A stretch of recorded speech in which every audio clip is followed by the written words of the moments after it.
दोस्तों, किसी ने ठीक ही कहा है कि उनके साथ जरूर रहो जिनका वक्त खराब है, पर उनका साथ छोड़ दो जिनकी नीयत खराब है।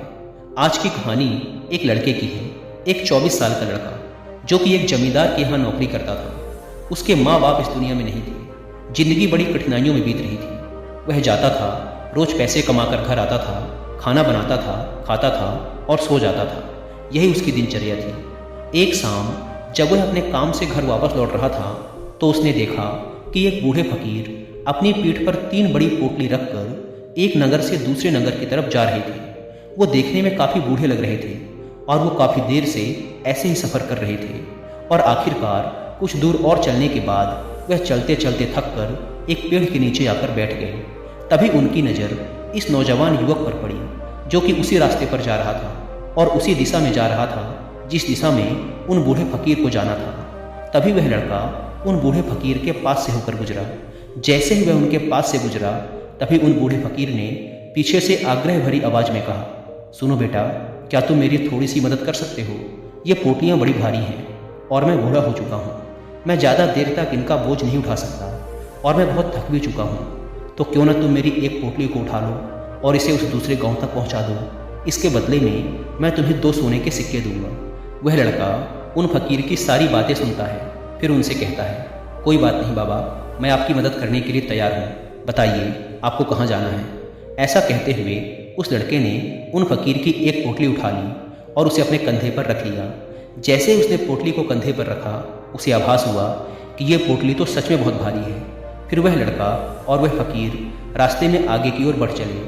कुछ देर तक चलने के बाद देखते ही देखते वह गाँव खत्म होने लगा और अब एक सुनसान रास्ता आगे की ओर जा रहा था। वे दोनों अपने रास्ते पर मस्त होकर आगे की ओर बढ़ रहे थे। जब वे भीड़ से पूरी तरह से अलग हो गए तब वह लड़का उन फकीर से कहता है कि बाबा, इस पोटली में आखिर ऐसा क्या रखा है जिससे यह पोटली इतनी भारी है? इस पर वह फकीर बाबा जवाब देते हुए कहते हैं कि कुछ नहीं बेटा, बस इसमें कुछ तांबे के सिक्के भरे हुए हैं, इसीलिए यह इतना भारी है। उन फकीर की यह बात सुनकर वह लड़का मन ही मन सोचने लगा, लगता है ये बाबा जरूर कोई व्यापारी हैं, तभी तो इतने सारे तांबे के सिक्के साथ लेकर चल रहे हैं। लेकिन तभी उसके मन में एक विचार आया, मुझे इन सबसे क्या मतलब, मुझे तो सिर्फ इस पोटली को दूसरे गांव तक पहुंचाना है। जैसे उसके मन में यह विचार आया उसने तांबे के सिक्कों का ख्याल अपने मन से निकाल दिया और मस्त होकर मार्ग में आगे की ओर बढ़ने लगा। चलते चलते कुछ और समय बीता और वे दोनों एक नदी के किनारे आ पहुंचे। वह लड़का काफ़ी हट्टा कट्टा था और काफ़ी चुस्त और तंदुरुस्त भी था, इसीलिए वह बिना ज़्यादा सोचे उस नदी में उतर जाता है। परंतु वह फकीर अभी भी किनारे पर ही खड़े थे। यह देख वह लड़का उन फकीर से कहता है, क्या हुआ बाबा, क्यों रुक गए? आइए, हमें इस नदी को पार करना होगा, तभी तो हम उस गांव तक पहुंच पाएंगे।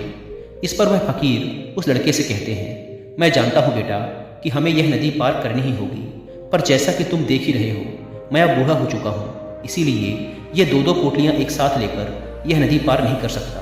इसमें अगर मेरा पैर फिसल गया तो फिर मैं आगे का सफ़र कैसे पूरा करूँगा? क्या तुम मेरी एक पोटली और ले सकते हो? मैं तुम्हें इसके बदले भी 2 सोने के सिक्के और दूंगा। इस पर वह लड़का मुस्कुराते हुए उन फकीर से कहता है, बाबा, अब आप मुझे शर्मिंदा कर रहे हैं। अगर आप मुझे सोने के सिक्के ना भी दें तब भी मैं आपका कार्य अवश्य करूँगा। मैं आपको उस दूसरे गाँव तक अवश्य पहुँचाऊँगा।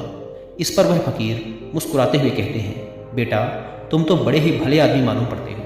इतना कहकर उन्होंने वह दूसरी गठरी भी उस लड़के को थमा दी। जब उस लड़के ने वह दूसरी गठरी अपने कंधे पर रखी तब उसे यह गठरी भी बहुत ज़्यादा भारी लगी, किंतु उसने वहाँ पर कुछ नहीं कहा। जैसे तैसे उन दोनों ने वह नदी पार की। नदी पार करने के बाद बातों ही बातों में उस लड़के ने उन फकीर से कहा, बाबा, आखिर इस दूसरी गठरी में क्या है, क्योंकि यह भी बहुत भारी है? इसका उत्तर देते हुए बाबा कहते हैं, बेटा, इस गठरी में चांदी के सिक्के हैं, इसीलिए इस गठरी में भी काफ़ी वजन है।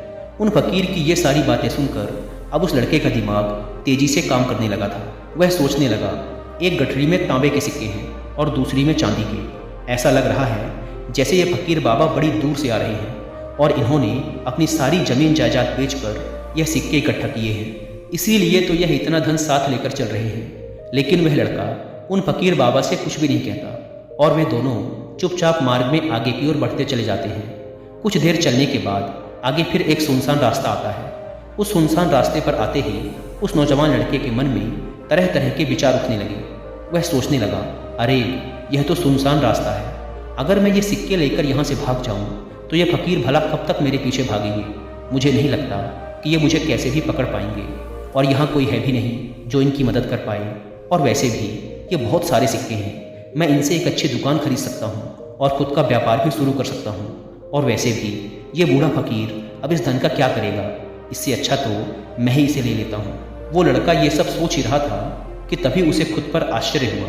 अरे मैं यह सब क्या सोच रहा हूँ, ये फकीर बाबा ना जाने कहाँ से आ रहे होंगे और ना जाने कितनी मेहनत करके इन्होंने ये सिक्के इकट्ठा किए होंगे।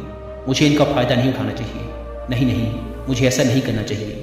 उसने कुछ देर के लिए तो अपने मन के विचारों पर काबू पा लिया, किंतु कुछ देर बाद देखते ही देखते उसके मन के लालच भरे विचार उस पर हावी होने लगे। वह लड़का 2 पोटलियाँ लेकर उन फकीर के पीछे पीछे चल रहा था। कुछ दूर और चलने पर रास्ते में एक पहाड़ी आई। उसे देख वो फकीर बाबा उस लड़के से कहते हैं, बेटा ये पहाड़ी में नहीं चढ़ पाऊँगा, मैं काफ़ी बूढ़ा हो चुका हूँ और मेरे घुटनों में भी दर्द रहता है। यदि तुम मेरी यह तीसरी गठरी भी ले लो तो मैं तुम्हें 2 सोने के सिक्के और दूंगा, लेकिन याद रहे इसे कहीं गिराना मत, ये कहीं खुल ना जाए। यह बात सुन वह लड़का उन फकीर से कहता है, क्यों बाबा, आखिर इस गठरी में ऐसा क्या है। इस पर वह फकीर उस लड़के से कहते हैं, बेटा इसमें सोने के सिक्के हैं। यह सुन वह लड़का मन ही मन बहुत प्रसन्न हुआ। उसने चुपचाप वह तीसरी गठरी भी उन फकीर से ले ली और दोनों बिना कुछ बोले आगे की ओर बढ़ चले। अब वह फकीर बिना कोई वजह लिए आराम से पहाड़ी की चढ़ाई चढ़ रहे थे, लेकिन वह नौजवान लड़का जो कि पीछे था वजन के कारण बहुत धीरे धीरे चल पा रहा था। लेकिन जब से उसने सोने के सिक्कों का नाम सुना था उसका मन तो छलांगे मार रहा था। वह मन ही मन सोच रहा था कि अगर ये सारे सिक्के मुझे मिल जाएं तो मेरा जीवन तो बड़ी आसानी से कट जाएगा। वैसे भी ये फकीर तो बूढ़े हो चुके हैं, भला इन्हें इतने धन की क्या आवश्यकता, इनका जीवन तो वैसे भी कट ही चुका है। मैं एक काम करता हूँ, ये सारा धन लेकर यहाँ से भाग जाता हूँ। लड़के के मन में अनगिनत विचार चल रहे थे। लड़के का मन अब उसकी बुद्धि पर पूरी तरह से हावी हो चुका था। उस लड़के का मन अपनी बात को सही साबित करने के लिए उसे कोई भी तर्क दे रहा था। और तभी उसके मन में एक और विचार उठा, और अब की बार वह लड़का यह सोच रहा था कि लगता है ये फकीर बाबा कोई चोर हैं, नहीं तो इनके पास इतने सारे सोने के सिक्के कहाँ से आए।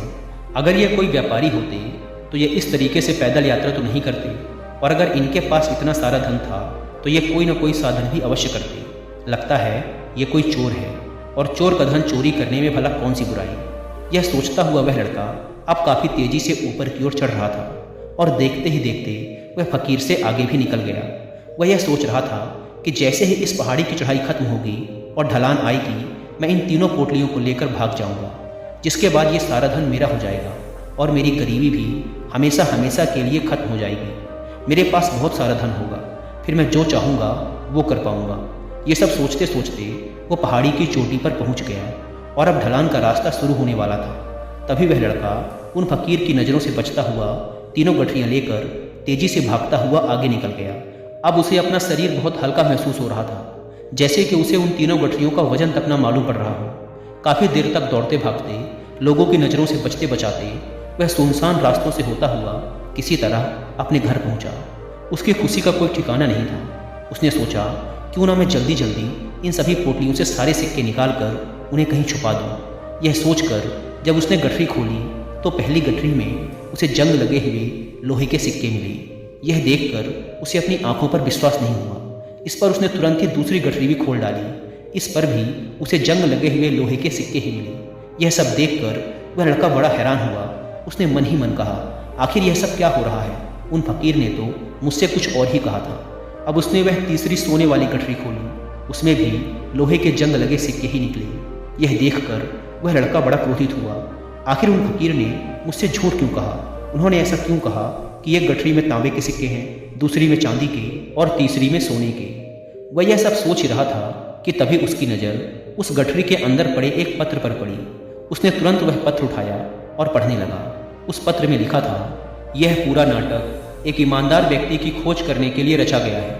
मैं इस राज्य का राजा हूँ, मेरी कोई संतान नहीं है, इसीलिए मैंने यह षड्यंत्र रचा है ताकि मैं अपने राज्य से किसी एक ऐसे ईमानदार व्यक्ति की खोज कर सकूं जो मेरे बाद इस राज्य का राजा बन सके और राज्य भार को संभाल सके। और इस राज्य भार को वही संभाल सकता है जो पूरी तरह से ईमानदार हो, जिसके मन में किसी प्रकार का कोई लालच ना हो। पत्र पढ़ते ही वह लड़का जोर जोर से चिल्लाने लगा और अपना सिर पकड़कर बैठ गया।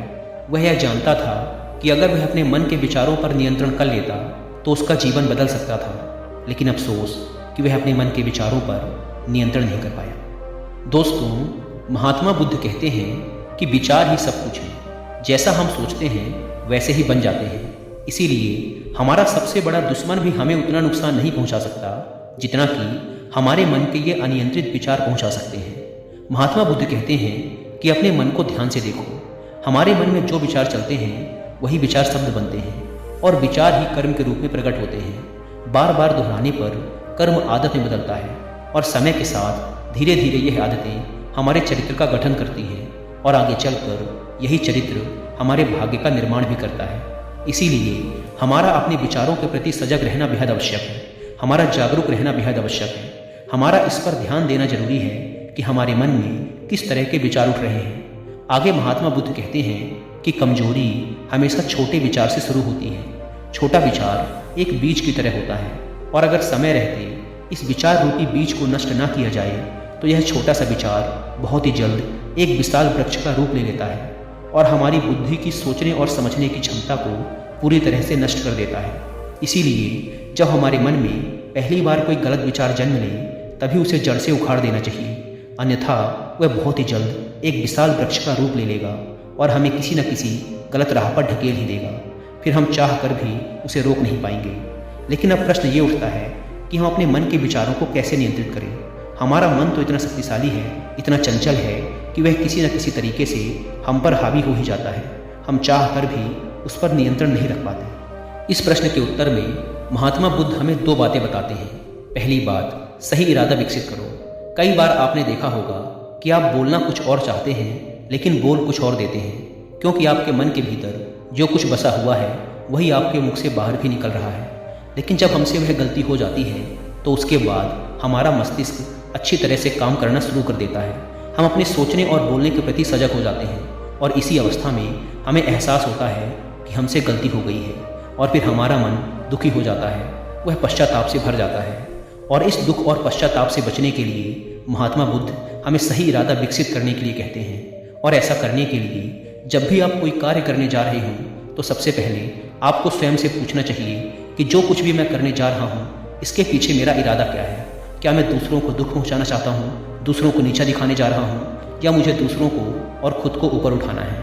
खुद से सवाल कीजिए, खुद को सचेत कीजिए। जब आप इरादों के प्रति सचेत होने लगेंगे, जब आप विचारों के प्रति जागरूक होने लगेंगे, तभी आपके अंदर सकारात्मक ऊर्जा का प्रवाह होगा।